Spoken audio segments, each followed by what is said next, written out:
చిత్తూరు జిల్లాలోని పుడిపట్ల గ్రామంలో వెలసిన శ్రీ పంచలింగేశ్వర స్వామి దేవాలయం ఇది.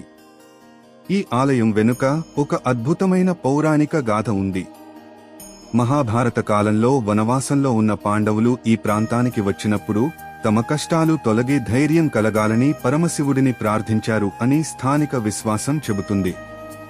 అప్పుడు వారు స్వయంగా 5 శివలింగాలను ప్రతిష్ఠించారని, ఆ 5 లింగాలే నేటి పంచలింగేశ్వర స్వామిగా భక్తులకు దర్శనమిస్తారని చెబుతారు.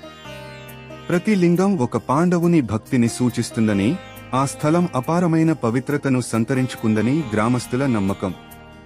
కాలక్రమేణా ఈ ఆలయం గ్రామ ఆధ్యాత్మిక కేంద్రంగా మారి మహాశివరాత్రి సందర్భంగా వేలాది భక్తులు వచ్చి అభిషేకాలు, జాగరణలు నిర్వహిస్తారు. ప్రకృతి నడుమ ప్రశాంతంగా ఉన్న ఈ పుణ్యక్షేత్రం భక్తులకు విశ్వాసం, శక్తి, శాంతిని ప్రసాదిస్తూ తరతరాలుగా భక్తిని నిలబెడుతోంది.